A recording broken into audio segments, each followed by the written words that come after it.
Nahmaduhu wa nusalli ala Muhammadir Rasulihil Karim. Assalamualaikum warahmatullahi wabarakatuh. Alhamdulillah wassalatu wassalamu ala asrofil mursalin wa ala alihi wa sahbihi ajmain, amma ba'd. Bapak-bapak, ibu-ibu, abang-abang, kakak-kakak, saudara-saudara sekalian,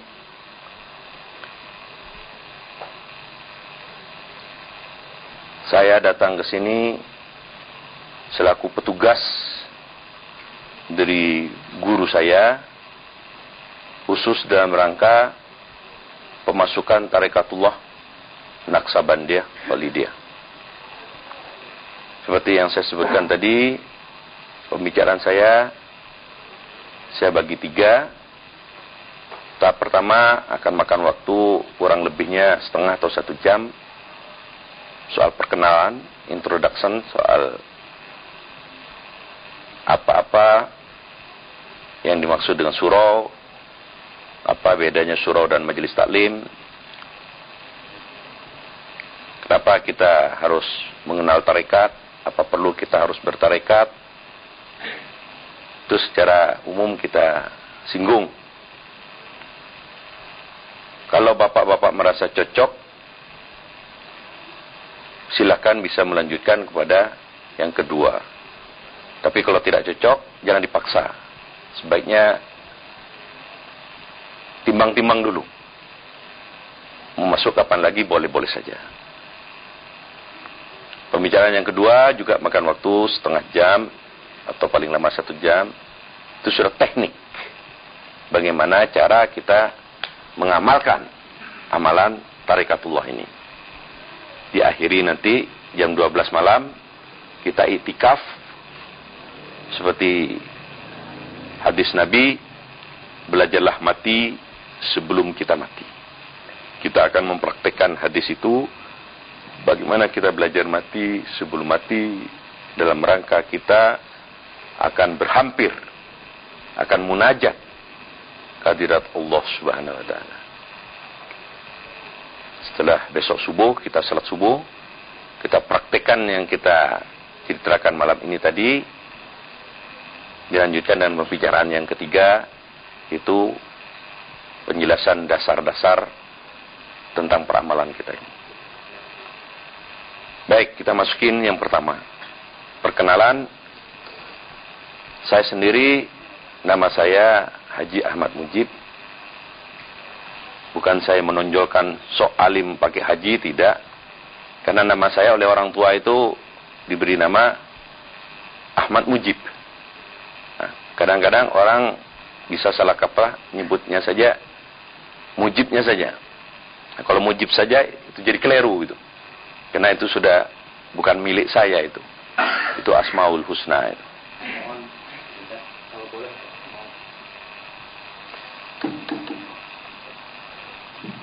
Gimana, ada yang nak kedengarannya? Saya memperkenalkan biasanya kalau tidak Ahmad Mujib, Haji Mujib. Maksudnya supaya jangan pakai Mujib saja. Kalau Haji Mujib tentunya Allah Ta'ala tidak perlu naik haji begitu kan. Kalau Ahmad Mujib terlalu panjang, disebut aja Haji Mujib saja. Saya dilahirkan di Madura, ibu bapak orang Madura, istri saya orang Jawa, orang Jogja. Saya perkenalkan, pada waktu saya umur 13 tahun, guru ngaji saya keturunan orang Arab, Ustadz Salim, memberikan pesan pada murid-muridnya, wahai anak-anakku, nanti kalau kamu sudah dewasa, carilah satu ilmu. Ilmu itu namanya ilmu ma'rifatullah. Kalau engkau dapat ilmu itu, semua yang ada dunia ini kecil.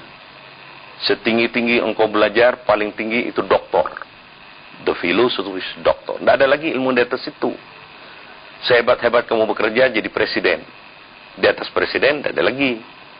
Sehebat-hebat kau kaya paling mempunyai 1 gunung emas. Di atas gunung emas sudah tak ada lagi. Jadi apapun di dunia ini menjadi kecil, asal kau dapat ilmu itu. Wah, tentunya semua orang mungkin tersentak, termasuk saya. Jadilah PR bagi saya. Jadi begitu saya selesai sekolah SMU di Malang, pulang ke Madura, mulai saya ingat sama pesan guru saya itu. Mulai saya berlang-lang buana. Dari pesantren ke pesantren, dari kiai ke kiai di Madura itu saya lalap. Tidak puas, saya merantau ke Jawa ini. Saya masuk di Jakarta tahun 65, mulai bercari. Mulai dari Banyuwangi sampai Pandeglang, saya ingin ilmu yang namanya ilmu ma'rifatullah. Tapi nasib saya kelihatannya persis seperti di dalam film Astaghfirullah di studio itu. Yang ngasih saya kiai-kiai, pesantrennya besar-besar. Tapi yang saya peroleh itu kok perasaan saya ini tidak cocok seperti apa yang digambarkan oleh Ustaz saya, Ustaz Salim. Kok saya ini makin lama masih menjadi orang sombong gitu loh. Ini yang rupanya kanuragan. Istri saya bawa ini, boleh tanya sama dia. Saya dulu tidak mempan dibacok. Orang mau potong rambut saya, kalau dia tidak pamit sama saya, tidak kepotong rambut saya. Ini maaf ini, saya bukan sombong. Waktu saya mempunyai ilmu kanuragan itu. Yang namanya keris tidak perlu saya ke kuburan. Berdatangan keris itu. Sampai saya masuk tarekat ini terkumpul 31 keris. Saya berdua sama istri saya ke Jogja. Mau bernostalgia, kan istri saya orang Jogja. Begitu masuk ke hotel, sudah datang orang nganterin keris lagi.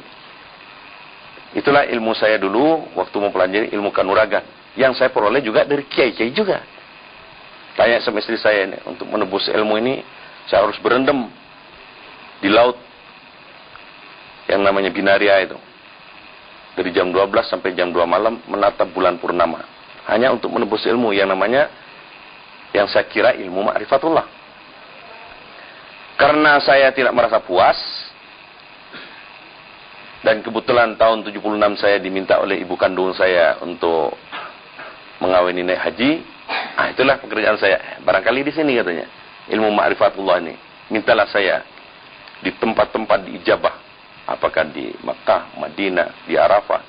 Satu saya yang minta, kalau ya Allah ada yang namanya ilmu ma'rifatullah, tolong saya diajarkan. Mohon saya segera dapat petunjuk. Setelah pulang dari Makkah itu, saya bertemulah dengan seorang. Setelah cerita saya ingin mencari ilmu ma'rifatullah, baru dia ajak saya datanglah kepada guru. Dibawalah saya ke guru tarekat ini. Sejak tahun 76, saya tekunin terus apa petunjuk guru itu, karena saya saking kepinginnya, alhamdulillah sampai sekarang. Jadi setelah sekian puluh tahun saya mengamalkan ini, baru saya paham bahwa apa yang saya pelajari dulu dan apa yang telah saya pelajari sekarang. Dan sekarang saya tidak puas-puas, selalu haus terus dalam ilmu ini. Kalau ilmu kanuragan itu ada batasnya. Kalau udah tercapai, udah. Tinggal kita sombongnya, kita adu coba ini ya. Nah, tapi kalau ilmu ini, tidak ada atapnya, tidak ada dasarnya itu. Didelemin, tidak ketemu dasarnya. Ditangi ke atas, tidak ketemu atasnya. Inilah ilmu tarikatullah. Apakah ilmu itu? Mari kita bicarakan nanti.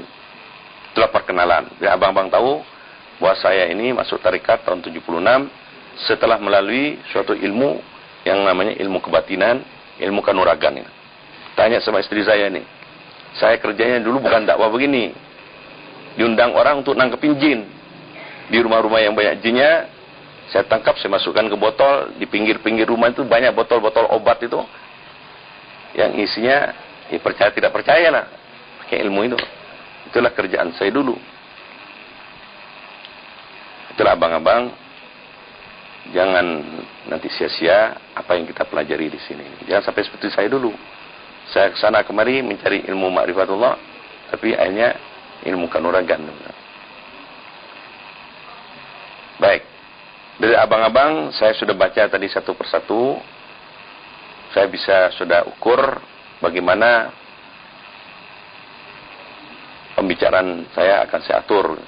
Karena sangat bervariasi dari yang S1 sampai yang sekolahnya SD tidak tamat. Dari yang seorang pejabat sampai ke pedagang dan petani.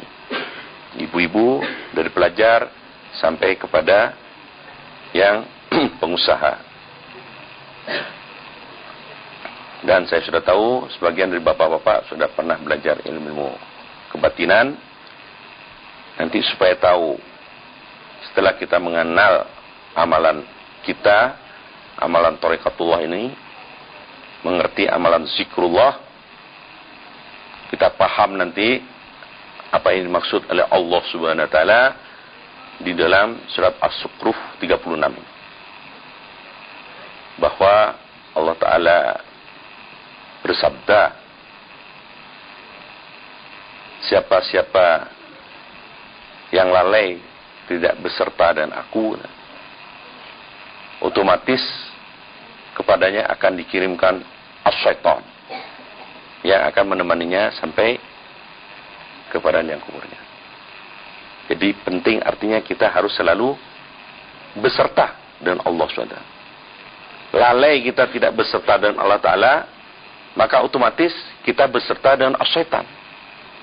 Jadi gendangnya hanya dua, diri kita ini. Diri yang mana? Di dalam ilmu tasawuf ini, orang-orang bijak, para ahli sufi mengatakan awaluddin ma'rifatullah. Untuk mengenal din yang namanya agama itu harus diawali, kita harus mengenal Allah Ta'ala itu dulu. Kalau kita betul-betul sudah mengenal Allah Ta'ala, baru din ini akan kita kenali dengan lebih baik. Tapi dikatakan juga dalam syariat, kenalilah dirimu sebelum kau mengenal Tuhanmu. Nah, jadi kita sebelum mencoba mengenal Allah SWT, kita harus kenal diri kita. Diri kita ini siapa, gitu loh. Itu yang harus kita hayati. Nah, yang mengenal diri itu harus tanya kepada yang bikin, jangan tanya kepada yang tidak bikin, begitu loh. Kalau ingin tahu Toyota, baca buku brosurnya Toyota. Jangan baca bukunya Komatsu, nanti keliru nanti. Allah Ta'ala dalam Al-Quranul Karim memberitahukan bahwa yang namanya kita manusia itu terbuat dari tanah. Setelah dengan ibu bapak kita, fisil bewat tarai, benih yang dihasilkan dari sumsum tulang belakang. Kemudian benih bapak dan benih ibu bertemu di rahim ibu, jadilah dia menjadi cikal bakal cabang manusia. Cikal bakal cabang manusia ini dari tanah, dia hidup dari tanah, dia berkembang dari tanah, terus sampai dia mati, nanti kembali ke tanah. Yang kita makan, coba lihat dari pagi sampai sore, semua asal muasalnya itu dari tanah. Yang kita minum ini juga dari tanah. Nah, di samping kejadian yang dari tanah itu, menurut Allah SWT, pada saat cabang bayi itu di rahim si ibu, umurnya 120 hari, 4 bulan, Allah Ta'ala memberikan sesuatu. Sesuatu apa? Yang lain daripada si jasad. Kalau jasad datangnya dari tanah. Yang satu itu tidak.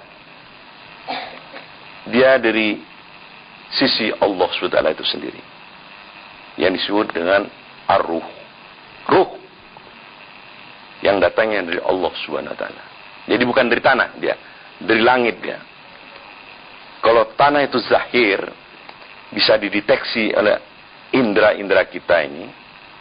Tapi kalau yang ruh itu tak ada alat untuk mendeteksi, tidak ada alat. Tahu pun tidak.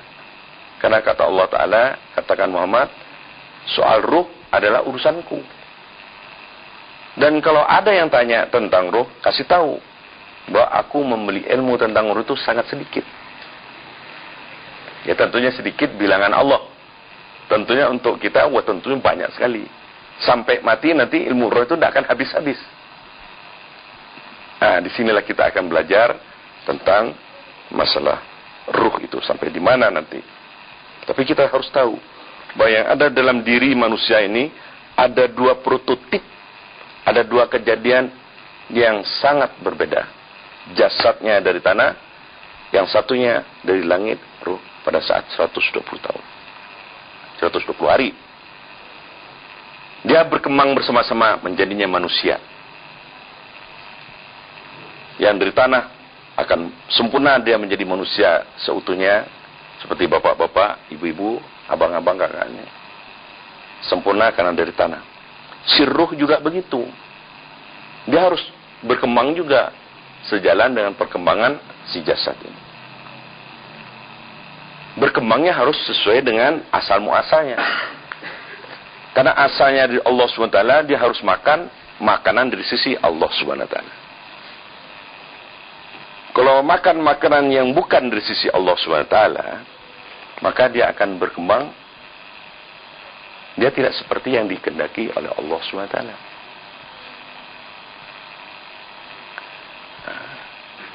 Di dalam surat Tul-Kahfi ayat 17, abang-abang bisa baca di situ. Dan itu salah satu, banyak lagi ayat-ayat yang lain yang menunjukkan bahwa ada dari sebagian umat yang namanya manusia ini, ada yang memang oleh Allah Ta'ala diberikan petunjuk, dan ada yang memang tidak diberikan petunjuk. Itu sudah hak prerogatif Allah Ta'ala pencipta gitu. Mereka yang dapat petunjuk itu, tanda-tandanya dia akan dipertemukan dengan waliyan mursidah, wali Allah yang mursid. Wali Allah banyak. Wali Allah itu adalah hamba Allah yang namanya manusia yang sudah dekat sekali hubungannya dengan Allah SWT. Tapi mursidah, di samping dia wali Allah, dia diberi tugas oleh Allah Ta'ala untuk membawa manusia-manusia lainnya untuk berhampir kepada Allah SWT. Sedangkan orang yang tidak diberi petunjuk, walaupun yang namanya walian mursidah itu dari manapun, kata Allah Ta'ala, tak ada satupun walian mursidah yang akan mampu memberi petunjuk kepada orang yang memang tidak diberi petunjuk. Nah, bersyukurlah kita kalau kita merupakan bagian dari hamba Allah yang mendapat petunjuk dari Allah SWT. Jadi orang yang mendapat petunjuk dari Allah SWT itu adalah manusia-manusia pilihan yang dipilih oleh Allah SWT. Pertama kali yang namanya manusia yang diberi oleh Allah SWT itu adalah Nabi Adam alaihissalam. Pada waktu Nabi Adam itu belum diberikan petunjuk, itu manusia biasa. Tapi setelah diberikannya petunjuk, ditanamkannya nur Allah ke dalam sukma Adam, jadilah dia seorang nabi. Berarti ruhnya itu sudah tidak ruh sendirian, ruh yang diberikan nur dari Allah Subhanahu wa taala. Beradalah di dalamnya itu ada unsur yang diberi dari Allah Subhanahu wa taala. Pada saat ruhnya Adam beserta dengan nur Allah Subhanahu wa taala, baru turun perintah, sujudlah semua alam semesta ini kepada Adam. Sujudlah kepada Adam. Semua sujud, termasuk malaikat. Illa iblis, kecuali iblis saja. Dia tidak mau sujud. Karena dia tidak mau tahu. Tidak memang mau tahu dengan Allah SWT. Ingkar dia. Allah Ta'ala marah, akan menghukum iblis selama-lamanya. Tapi iblis naik banding. Boleh. Tapi aku mohon diberi kelapangan. Izinlah karena aku mengganggu dan menggoda semua anak keturunan Adam alaihissalam. Akan seganggu. Dan diizinkan Allah SWT. Boleh.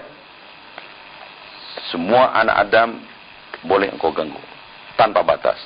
Illa, kecuali mereka-mereka yang beserta dengan aku. Hanya manusia yang disertakannya Allah kepadanya, maka iblis itu tak akan mampu menggodanya. Bagaimana kita untuk mendapatkan, mensertakan diri kita dengan Allah SWT? Bagaimana caranya? Karena kata Allah Ta'ala, As-Sukruf 36, lalai engkau besta aku, maka engkau akan otomatis beserta dengan iblis tadi. Karena memang sudah diberi wenang dia. Tidak besertanya kita dengan Allah, otomatis besertanya kita dengan al-iblis. Besertanya dengan iblis melalui apa saja. Tidak peduli dia kiai, tidak peduli dia pesantren, tidak peduli pastor, tidak peduli siapa saja.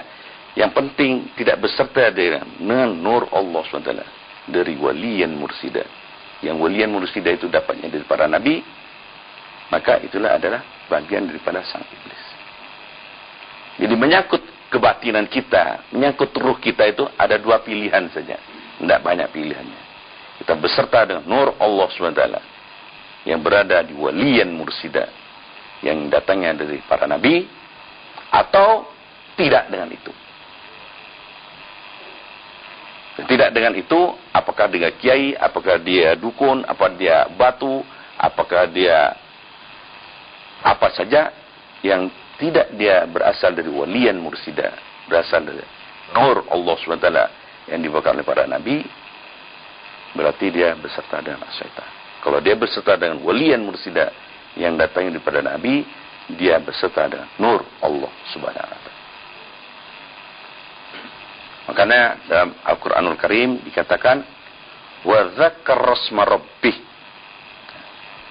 berzikirlah engkau dulu dengan Tuhanmu, fa lalu salat, baru salat.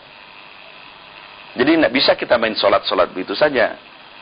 Kalau salat gitu saja kita tidak menyertakan Allah Ta'ala dalam salat kita, walaupun pakai bahasa Arab sekalipun, walaupun pakai surat Yasin, surat Kahfi sekalipun, tapi tak besertanya ruh kita dengan Allah SWT, maka solat kita akan tidak sampai kepada yang dituju. Wailul lil musallina alladzina hum an salatina. Masuk neraka wail. Orang yang salat tapi dia lalai. Bukan lalai solat. Tidak, dia salat tapi lalai. Lalai apa? Wa dzakar rasma rabbi. Dia tidak berzikir dengan Tuhannya dulu. Tidak menyertakan Allah ke dalam sukmanya dulu. Yang jalan hanya zikri di dalam otaknya. Fadzakir rasma, berzikirlah engkau. Nah ini kembali kepada zikir. Zikir itu bahasa Arab. Kalau diartikan bapak-bapak baca di semua buku tafsir, termasuk Departemen Agama, termasuk bahasa-bahasa lain, yang bisa saya pelajari, yang saya kuasai, bahasa Inggris, bahasa Indonesia, bahasa Arab, saya tidak begitu menguasai. Semua mengartikan zikir itu hanya ingat. Dalam bahasa Inggris jelas itu, to remember. Jadi kalau yang namanya ingat itu karya otak kita. Kan ingat otak yang ingat itu. Ingat istri, ingat anak, istri dan anak, ingat gaji, ingat dagangan, ingat tanaman, kan pasti otak kita itu. Dan itu pantas, sangat wajar. Karena itu adalah zahir. Otak kita zahir. Wakil daripada jasad kita diwakili otak kita. Mengingat sesuatu yang zahir, pantas. Sangat betul. Tapi bagaimana kita mengingat Allah Subhanahu wa Ta'ala? Allah Ta'ala itu sesuatu yang sangat-sangat maha gaib. Bagaimana kita bisa ingat sesuatu yang gaib? Di mana letak zikrihnya itu? Nah, jadi kalau kita pinjam di dalam bahasa Inggris itu, lebih cocok bukan to remember. Nah, saya baca bahasa Inggris itu, Pak Hera ngerti betul bahasa Inggris, tapi yang mohon maaf yang SD tidak tamat, terima sajalah. Ada dalam bahasa Inggris itu to be conscious of. Dia ingat juga dalam pengertian dia sadar. Jadi bukan ingat otaknya, ingat lebih dalam dia. Jadi ruhnya itu menyadari sesuatu. Jadi seorang ibu misalnya, dia tidak ingat anaknya yang sekolah di Bandung, tidak. Tapi perasaannya dia menjiwai bahwa anaknya ada di Bandung. Jadi bukan ingat otaknya, perasaannya ada. Seperti ibu saya dulu, aduh, ujung tetek saya bergetar-bergetar nih. Dia langsung, ruhnya itu sendiri bergetar bahwa anaknya dirantau akan yang sakit katanya. Betul, cek mana betul anaknya lagi sakit. Itulah hubungan, ingat, hubungan ruh antara ibu dan anak itu. Dia bukan ingat otaknya, ingat kesadarannya. Dalam bahasa Inggris, to be conscious of. Jadi kalau kita zikir, seperti translate terjemahan dari buku-buku tafsir bahasa Indonesia itu, ingat itu adalah karya otak kita. Kita harus berzikir, ingat Allah. Ingat yang bagaimana? Itu yang tidak ada how to do. Bagaimana mempraktikannya? Orang mengingat Allah Ta'ala. Renungkan saja. Allah Ta'ala itu maha besar. Maha besar bagaimana? Nah ini. Untuk bisa mengingat Allah Subhanahu Wa Ta'ala yang maha gaib itu ada ilmunya. Nah, makanya Allah Ta'ala itu menciptakan segala-galanya itu dalam Al-Quranul Karim dikatakannya diciptakannya segala-galanya itu berpasang-pasangan.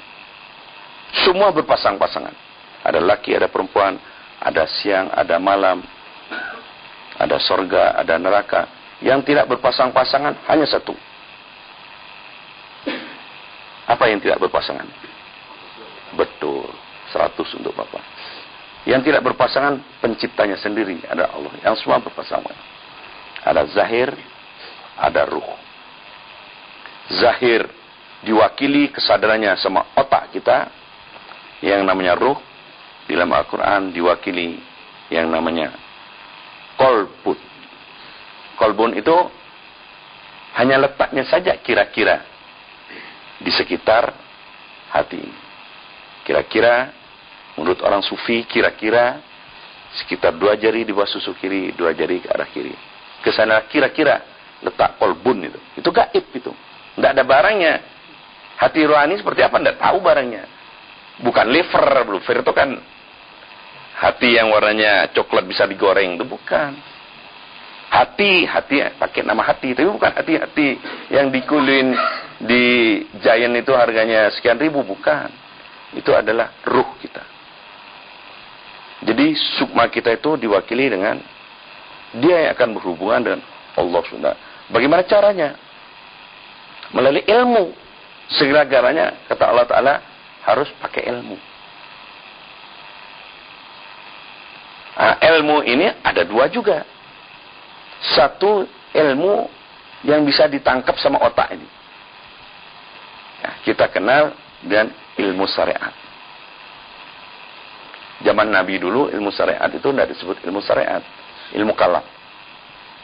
Yang sekarang sesuai perkembangan zaman sudah 1500 tahun sejak Nabi, wah itu berkembang ilmu kalam itu. Mulai menjadi ilmu nahu, ilmu sharaf, berkembang juga ilmu fikih, ilmu tauhid, wah sudah menjadi ratusan ilmu. Tapi cirinya tetap dia itu bisa ditulis dan bisa dibaca dengan mata kita, diapal oleh otak kita, dimengerti oleh kita, kemudian diajarkan oleh guru dari otaknya kepada otak si muridnya. Itulah namanya ilmu-ilmu syariat. Baik menyangkut ilmu syariat tentang agama, ilmu syariat tentang kehidupan, tentang alam semesta ini semuanya namanya ilmu syariat. Ilmu yang kedua ini yang zaman dulu namanya ilmu sir. Tidak ada ilmu tasawuf zaman dulu. Tapi apa yang dilaksanakan oleh ilmu sir itulah yang sekarang dikenal dengan ilmu tasawuf. Ilmu tasawuf itu bukannya bukan di sini. Bukunya di sisi Allah SWT. Adanya di Lauhil Mahfuz. Pelajarannya bentuknya juga gaib. Tidak bisa dicerna sama otak kita. Diajarkannya juga secara gaib juga. Karena ruh yang menerima, yang mengajarkannya juga ruh. Jibril datangnya kepada Muhammad tidak berbentuk dalam bentuknya dia malaikat. Tidak seimbang. Bagaimana malaikat bisa datang kepada bentuknya manusia? Tidak. Kehendak Allah Ta'ala menciptakan pada waktu itu jin kepada semua nabi-nabi berbentuk seperti manusia. Ya Muhammad tidak kenal kalau tidak dalam bentuk manusia. Ada bentuk manusia. Untuk menyampaikan apa? Dia menyampaikan sesuatu. Sesuatu apa? Itulah. Ditalkinkannya yang sesuatu dari Allah SWT. Itulah namanya nur Allah SWT. Di dekapnya Rasulullah, Iqra ma ana biqarib. Tidak bisa baca aku. Iqra ma ana biqarib. Iqra ma ana biqarib. Iqra bismi rabbikal ladzi. Bismi, baca dengan nama Tuhanmu. Jadi yang baca itu bukan otaknya. Nama Tuhanmu itu ditanamkan ke dalam sukmanya Rasulullah SAW. Beradalah frekuensi Allah Ta'ala yang namanya nur Allah itu tertanam ke dalam sukma Rasulullah SAW. Seperti tertanamnya kepada sukma semua para nabi-nabi sebelumnya. Jadi ada sesuatu. Apa itu? Nur Allah SWT. Yang ditanamkan ke dalam sukma semua nabi. Termasuk kepada Nabi Muhammad Rasulullah Sallallahu Alaihi Wasallam. Makanya di dalam Al-Quranul Karim, di surat Al-Ma'idah 35, jelas Allah berfirman, Ya ayyuhalladzina amanu, wahai orang yang beriman. Modalnya beriman dulu. Kalau yang tidak beriman, seperti orang-orang Rusia anak bertuhan, memang tidak diundang ini. Memang dari sono. Bagiannya sono. Ini yang diundang yang beriman dulu. Ittaqullah. Wujudkan imanmu ini di dalam takwa kepada Allah. Bertakwalah kepada aku. Orang bertakwa itu orang yang bagaimana? Jangan tanya sama orang, nanti ngarang. Tanya kepada Allah SWT. Orang yang takwa itu apa? Tidak gampang orang takwa itu, abang-abang. Berat. Beratnya itu, coba lihat Al-Quranul Karim. Semua pada punya Quran kan? Baca. Itu kenapa? Ini psikologis untuk memberikan kepada kita bahwa di halaman pertama kedua itu betul-betul merupakan hal-hal yang penting dari 6.600 sekian ayat. Di situ ada 7 ayat yang namanya suratul Fatihah. Di situ merupakan bab-bab pokok. Kalau seorang disertasi itu adanya namanya bab pendahuluan. Di dalam bab pendahuluan ada namanya judul bab. Ada judul itu. Itulah. Bismillahirrahmanirrahim. Semuanya tercatup di dalamnya itu. Nah, di dalam 7 ayat itu ada satu dikatakan ihdinas syiratal mustaqim. Nah, ini penting sekali itu. Ketemu jalan yang lurus. Ini yang saya cari-cari itu. Yang namanya kita makrifat kepada Allah Ta'ala. Cari jalan yang lurus itu. Ya Allah, berilah petunjuk jalan yang lurus. Jalannya orang-orang yang diberi petunjuk. Bukan jalannya orang yang disesatkan, itu bukan. Betapa pentingnya ihdinas syiratal mustaqim. Berikutnya, Dzalikal kitab la raiba fihi. Kitab ini, Quran ini, tidak memberikan petunjuk. Bohong. Tidak ada apa-apanya. Hudal. Kecuali mutakin, orang yang takwa. Ini. Baru Quran ini ada gunanya. Tapi kalau yang tidak bertakwa, maksimal untuk menjadi sumpah saja. Waktu upacara. Waktu kawin. Waktu di pengadilan. Itu saja. Lebihnya tidak ada. Tapi lil mutakin, wah, itu makanannya itu. Baru Quran itu berbicara. Siapa yang mutakin itu? Yang takwa itu siapa kata Quran? Pokoknya 3. Nanti perinciannya ada di belakang. Tapi sendinya 3. Siap. Bapak kan sudah belajar Islam kan? Tiap Jumat harus dengar, marilah kita bertakwa.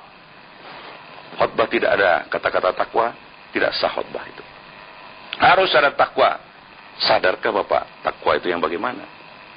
Kata Allah Ta'ala, alladzina yu'minuna bil ghaib. Mereka-mereka yang betul-betul iman, sadar, siap mental, yakin, mau tahu dengan apa-apa yang namanya al-ghaib. Yang gaib itu artinya tidak bisa ditangkap dengan otak kita ini lah. Jasad kita itu tidak nangkep yang gaib itu. Tidak nangkep itu. Dia hanya diberitahu oleh Allah SWT. Siapkah untuk itu kita? Bahwa kita percaya kepada hal-hal yang gaib. Isinya Quran itu hampir sebagian besar berisi hal-hal yang gaib saja. Makanya Quran berkata, dalam ayat-ayatku itu ada 2 ayat. 2 bagian ayat. Ayat-ayat yang muhkamat dan ayat-ayat yang mutasabbihat. Dan mungkin yang bapak-bapak belajar di pesantren tahu itu. Ayat-ayat muhkamat itu, itulah ayat-ayat yang tidak bisa dimengerti, ditranslate sama otak itu. Otak itu tidak ngerti itu. Sesungguhnya aku min hablil warid. Allah itu lebih dekat daripada uratnya di leher kita. Lah bagaimana kalau Allah Ta'ala itu di leher kita? Kalau kita mau pergi ke satu tempat dekat di belakang rumah, kenapa kita harus sewa Concorde, sewa Mercedes, naik bus kota keliling-kelilingnya enggak? Lah orang ada di belakang rumah. Allah Ta'ala dekat daripada uratnya di leher kita.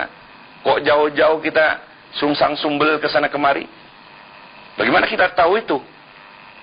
Allah Ta'ala yang beritahu kita. Pakai ilmu. Tanpa ilmu tidak bisa. Kalau yang muhkamat itu jelas, tidak usah dipikir. Walah mal khinzir, tidak boleh makan babi. Udah, titik. Jangan tanya lagi, babinya yang putih apa yang hitam, bang? Yang bersunat apa yang tidak bersunat, bang? Yang umur setahun apa yang umur 2 tahun? Jangan. Walah mal khinzir, jauhi. Mau celengkah dia? Mau babi putihkah dia? Haram. La taqrabuz zina. Jauhi zina, tidak usah dipikir-pikir. Bang, zina yang model bagaimana, bang? Pokoknya yang namanya zina, zina mata, zina apa, jauhi. Itu ayat-ayat begitu banyak. Tapi ayat-ayat mutasabbihat lebih banyak daripada ayat-ayat. Ayat-ayat mutasabbihat hanya bisa diterima dengan ilmu yang maha tinggi. Ilmu yang tinggi itu bukan di sekolahan. Ilmu yang tinggi itu di tempat yang paling tinggi. Di mana itu? Di sisi Allah SWT. Yasin. Apa itu? Apa itu artinya? Tidak tahu. Tapi kalau kita punya ilmunya, kita baru tahu. Kita akan diberitahu oleh Allah SWT dengan ilmu. Ilmu apa namanya? Itu yang namanya ilmu laduni. Yang datang dijuluk dengan ilmu. Yang namanya ilmu tasawuf. Ilmu tasawuf itu baru ceritanya. Yang namanya ilmu tasawuf baru ceritanya. Ada lakonnya. Yang namanya lakonnya tarikatullah. Tarikatullah itu sudah bukan bentuk kata-kata lagi. Kita sudah mengamalkan sesuatu. Setiap ilmu ada metodenya. Setiap metode ada metodologinya. Jadi ilmu tasawuf itu metodenya. Tarikatullah adalah metodologinya. Untuk mengerjakan apa yang ada di dalam metode itu. Supaya paham gitu loh. Kata bahasa Inggrisnya how to do. Bagaimana mempraktikannya. Supaya kita zikri. Ingat dengan Allah Ta'ala itu. Betul-betul sadar lebih dalam. Bukan ingat di sini. Sertakan Tuhan di otakmu. Baru kamu salat. Zikri. Harus beserta Allah Ta'ala. Dia di Sidratul Muntaha. Di Ars itu. Harus beserta dengan kita. Artinya kita harus mengenal frekuensi Allah SWT. Saya dengan anak saya jauh-jauh dari sini Jakarta, tidak perlu saya harus peluk-pelukan sama. Pakai aja frekuensinya. Berapa frekuensi anak saya? Masukkan ke HP saya. Niang, ngapain? Wah, apa? Lagi begitu kan? Karena kita dalam satu frekuensi. Tapi kalau kita tidak pakai frekuensi, walaupun kita teriak-teriak, walaupun HP kita baru, Nokia kah, Siemens kah, kalau tidak ada frekuensinya, kita tidak bisa berbicara. Jadi kita harus mendapatkan frekuensi. Makanya surat Al-Maidah tadi, wahai orang yang beriman, bertakwa engkau. Takwa itu alladzina yu'minuna bil ghaib wa aqimus shalah. Salatnya itu yang betul. Fa dzakara rasma rabbih. Yang dia beserta dirinya itu dengan Allah, lalu shalah, lalu dia salat. Jadi kuncinya fa dzakara rasma rabbih. Beserta Allah Ta'ala dulu. Lalu salat. Wa mimma razaqnahum yunfiqun. Setelah dia beserta dengan Allah SWT, bergetar seluruh jiwa raganya itu, baru dia ngerti apa sumpahnya. Yang 17 kali kita laksanakan. Wa mahyaya wa mamati lillah. Kita sedekahkan hidup mati kita untuk Allah SWT. Kita belanjakan itu. Wa mimma razaqnahum. Bukan hanya mencari duit yang paling jelek diserahkan pada pengemis yang minta kita, bukan itu saja sedekah itu. Wa mahyaya wa mamati. Itu akan hidup dari sukma seseorang yang sukmanya itu telah beserta dengan Allah Subhanahu wa ta'ala. Kalau sudah begitu, betullah dia orang yang takwa. Baru Quran itu akan menjadi petunjuk kepada orang yang demikian. Paham apa? Jadi untuk takwa saja sudah sulit. Apalagi wabtahu. Nah, itu yang ngerti bahasa Arab paham itu. Yang namanya kalimat perintah. Fi'il amr, mau tidak mau mutlak harus cari. Apa yang diperintah? Wabtahu ilaihil wasilah. Carilah wasilahku. Wasilah itu kalau diterjemahkan dalam letter otak kita, diterjemahkannya dengan cara, metoda. Ya metodenya itu ya sangat-sangat begini, puasa-puasa itu. Ya cukup itu aja. Yang diterjemahkan dengan otak. Padahal wasilah itu secara ilmu tasawuf harus diterjemahkannya, dia itu frekuensi Allah SWT. Gaib gitu. Karena Allah Ta'ala gaib, frekuensinya tentunya gaib.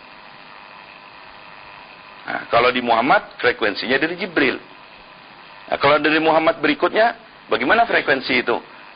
Hadis Rasulullah berkata, apa-apa yang Allah tanamkan ke dadaku, yaitu frekuensi tadi, aku tanamkan ke dadanya penerusku, Abu Bakar Siddiq alaihissalam. Nah, sampailah frekuensi itu di dadanya Abu Bakar Siddiq. Jadi siapa-siapa yang meneruskan frekuensinya melalui Abu Bakar Siddiq, dia akan ketemu dengan frekuensi yang di Muhammad. Muhammad akan tembus kehadirat Allah. Abu Bakar Siddiq mati siapa? Nah, sebelum Abu Bakar Siddiq mati, diteruskannya frekuensi itu kepada pewaris berikutnya, sahabat Salman Al-Farisi. Frekuensi yang halus itu diteruskan pada seluruh wali yang mursidah. Wali yang mursid, yang kita kenal dalam ilmu tasawuf, yang kita kenal dengan mursid. Mursid itu bahasa Arab tentunya artinya guru. Guru diterjemahkan dengan otak seperti ustadz yang berdiri di belakang kelas, di depan kelas, pakai baju, pakai peci, pakai sarung, berjalan ke kiri, ke kanan, itu ustadz. Jasad kita. Tapi mursid tidak begitu. Mursid itu betul manusia dia, karena kita perlu bicara dengan dia. Tapi yang sebetulnya kita perlukan adalah sukmanya. Karena di sukmanya telah berada frekuensi Allah SWT. Nah, kalau penuh kesadaran, itu zikri, penuh kesadaran kita bahwa rohani kita beserta dengan rohaninya mursid, otomatis beserta dengan rohaninya Rasulullah SAW. Kalau kita beserta dengan rohaninya Rasulullah SAW, otomatis kita beserta dengan Allah SWT. Itu namanya frekuensi. Ini lampu ini, kalau dibuang listriknya, tinggal lampunya saja, bukan lampu lagi. Bohlam namanya. Ada di tuku-tuku. Tapi kalau diberikan dia kekuatan, dia mengeluarkan cahayanya. Cahaya lampu itulah menjadi frekuensi lampu.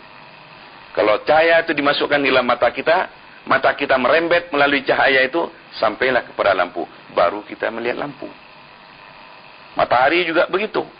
Matahari itu kalau dibiarkan begitu saja, kita diam di dalam gua, matahari, sampai mati kita tidak pernah tahu yang namanya matahari. Tapi kalau gua itu dikasih lubang, dimasukkannya frekuensi matahari yang namanya cahaya, masuk kepada mata kita merembet melalui cahaya matahari, sampai kita ke planet matahari, baru kita melihat, Allahu Akbar, hebat betul sang matahari. Tidak disebut matahari, kita mengenal matahari. Jadi frekuensi matahari, cahaya matahari, frekuensi Allah SWT, nur Allah SWT, yang disebut dalam Al-Quranul Karim di surat Nur 35, nurun ala nur.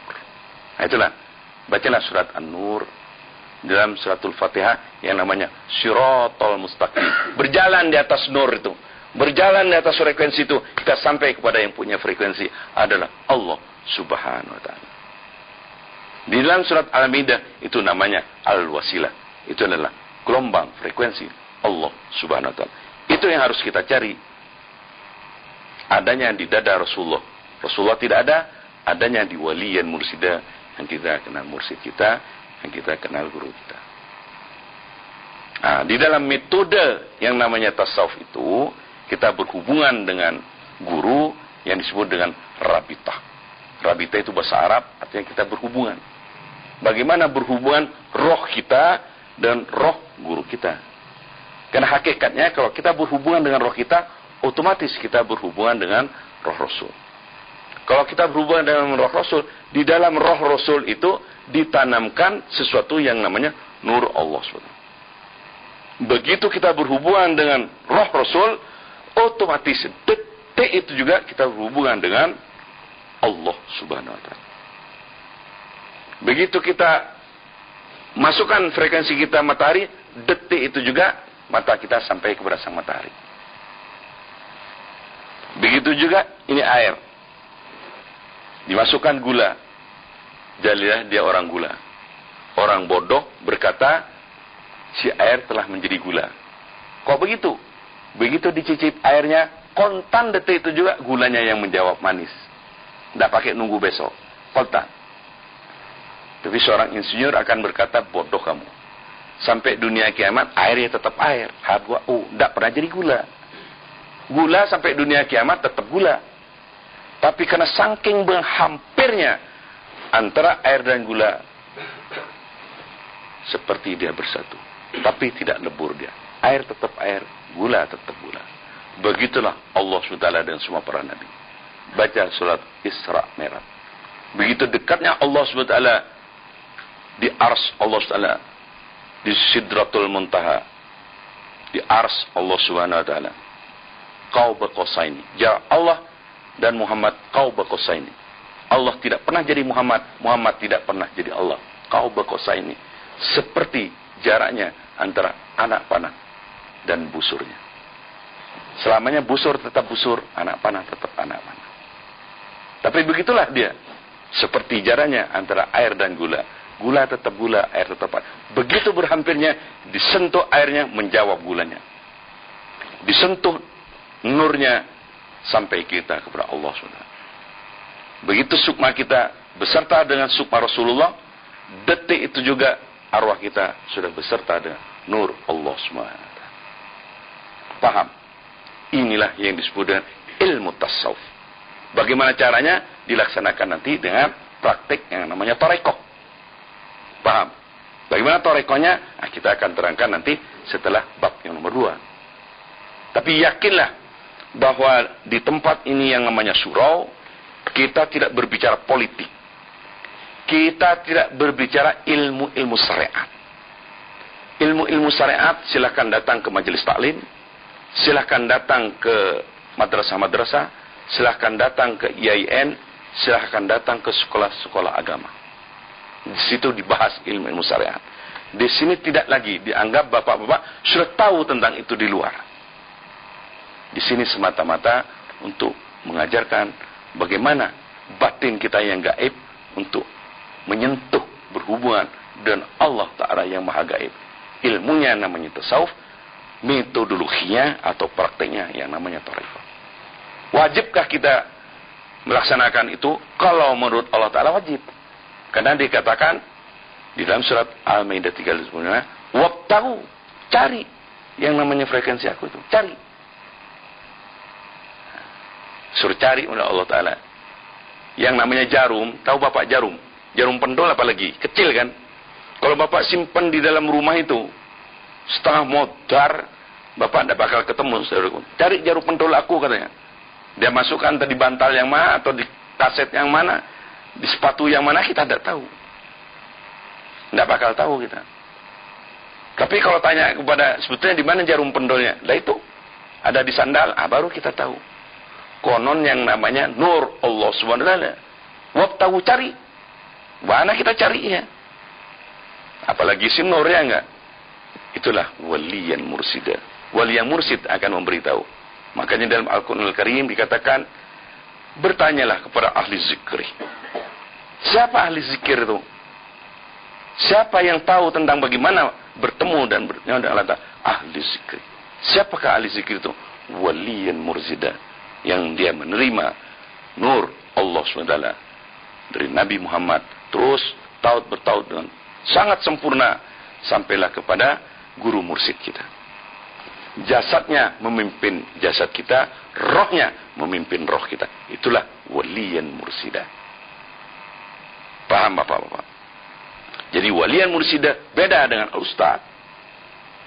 Karena beliau adalah yang penting roh kita, yang namanya tadi kita menyentuh.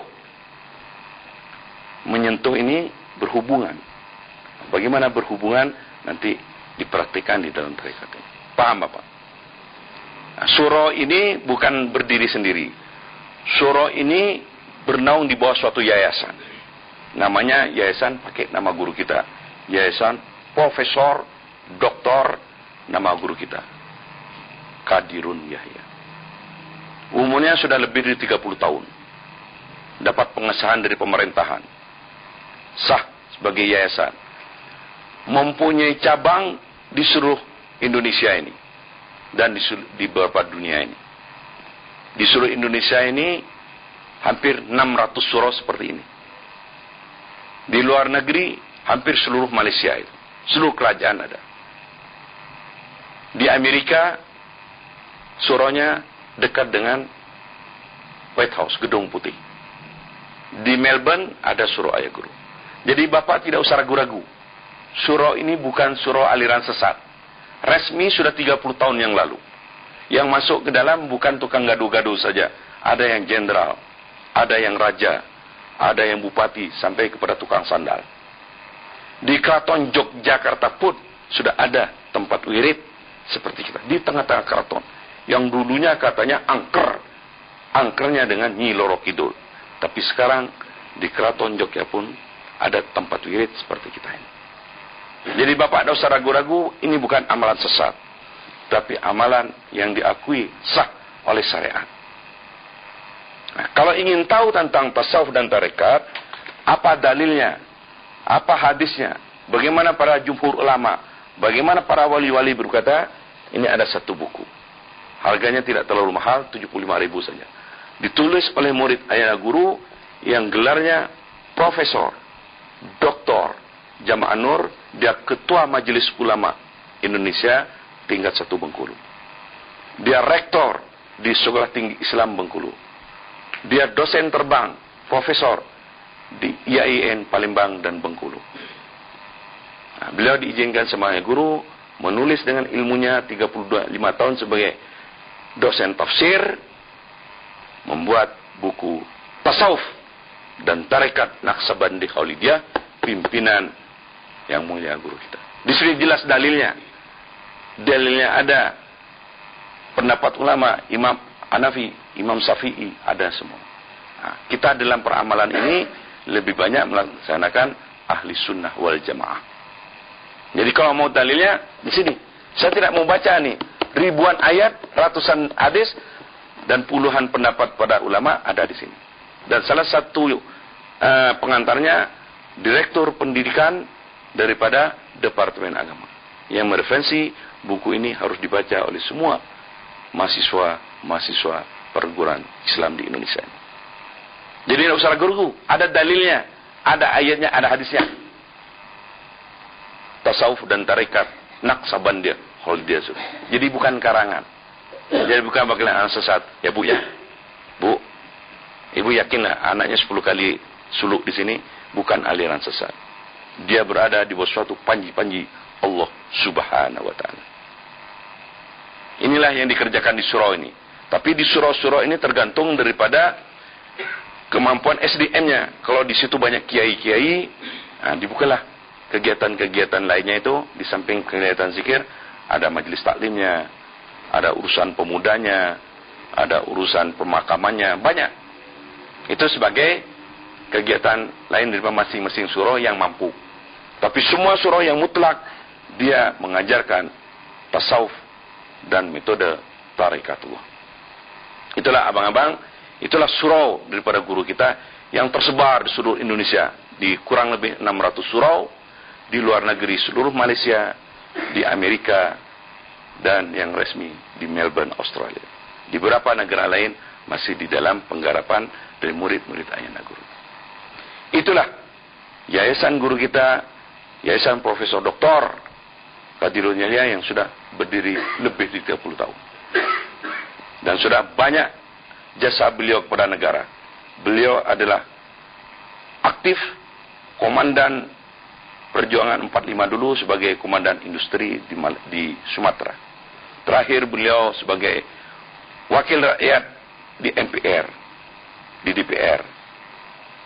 Dan beliau sudah banyak jasa bintang jasanya dan sudah banyak surat-surat penghargaan baik dari pejabat-pejabat tinggi di Republik ini, baik dari para kepolisian dan bahkan sekarang Kalau Bapak datang ke Sawangan akan ketemu dengan jenderal-jenderal aktif maupun jenderal-jenderal pensiun daripada petinggi-petinggi kita. Jadi jangan khawatir. Jangan khawatir. Polisi mulai dari sang jenderal sampai kepada balak satu ada. Jangan khawatir. Jadi tidak usah ragu-ragu lah. Kita mengamalkan itu betul-betul jelas nasnya dan jelas prakteknya. Saya kira sudah hampir 1 jam introduction ini untuk memperkenalkan apa ini surau, apa kita perlu bertarekat, apa sih itu tarekat. Tarekat satu-satunya satu metodologi di dalam Islam sejak Rasulullah, bagaimana menghubungkan rohani kita yang gaib dengan Allah Ta'ala yang maha gaib. Itulah dia. Itulah ma'rifatullah. Itulah yang saya pelajari setelah 30 tahun yang lampau. Sampai sekarang. Setelah saya mengamalkan ilmu kanuragan yang saya anggap sesat. Itulah bapak-bapak. Kalau bapak-bapak melihat di sinetron-sinetron seperti Astagfirullah dan segala macam, di situ kita lihat bahwa yang belajar sama kiai-kiai sekalipun, dia kesaktiannya hanya kesaktian yang sesat juga. Kanuragan namanya. Kalau ingin mendapatkan ma'rifatullah, inilah dia tarikatullah. Yang dikemas dalam ilmu tasawuf, semua dalil-dalilnya ada di dalam buku ini. Saya hanya mengantarkan saja, mudah-mudahan Bapak paham tentang amalan ini, tentang surau ini, tentang payungnya Yayasan Profesor Dr. Qadirun. Resmi itu. Resmi. Diakui oleh pemerintah, diakui oleh masyarakat, dan jasa beliau sudah berderet-deret bintang jasa di dada beliau. Beliau sudah meninggal, digantikan oleh penerusnya, Syahidi Syekh Zulkarnain sudah wafat. Beliau adalah Esa dan dia master hukum dari UI. Sudah meninggal juga, kemudian diteruskan sama adiknya Al-Mukarram Bapak beliau kita kenal dengan Bang Haji Dom. Inilah sekarang yang hidup di tengah-tengah kita, yang kemudian akan mengajarkan kepada kita secara syar'inya dan secara kebatinannya. Nah, mukanya seperti ini. Kalau Bapak bukan ingat di otak, bukan to remember, tapi to be conscious of, merasakan iktikad di dalam batin, arwah kita beserta dengan arwah yang botolnya seperti ini, otomatis detik itu juga arwah Bapak telah berhubungan dengan arwah beliau. Detik itu juga arwah Bapak telah berhubungan dengan arwah para pewaris-pewaris sampai kepada Rasulullah SAW. Detik itu juga akan menjawab nur Allah SWT yang berada di dalam arwah para nabi dan para rasul. Itulah metode yang disebutkan dalam Al-Quranul Karim, wabtaghu ilaihi wasilah. Kalau telah dapat, mudah-mudahan malam ini dapat. Kalau ada 2 lagi syaratnya. Nah, ini hanya dikerjakan nanti setelah pulang sampai mati. Apa itu? Kata Allah Ta'ala, wajahidu. Engkau harus sungguh-sungguh. Tidak boleh main-main. Kalau main-main, tidak ada gunanya. Fi sabilihi. Dia dalam aturan mainnya. Di dalam caranya. Sungguh-sungguh, tidak pakai aturan main, kosong. Pakai aturan main, tapi tidak sungguh-sungguh, tidak ada gunanya. Tidak maksimal. Paham Bapak-Bapak? Jadi kalau Bapak memang betul-betul serius, siapkan hati, mau sungguh-sungguh.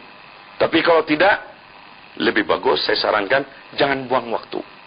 Urusin cucu, istri sama anak, sama kambing-kambing Bapak, lebih bagus.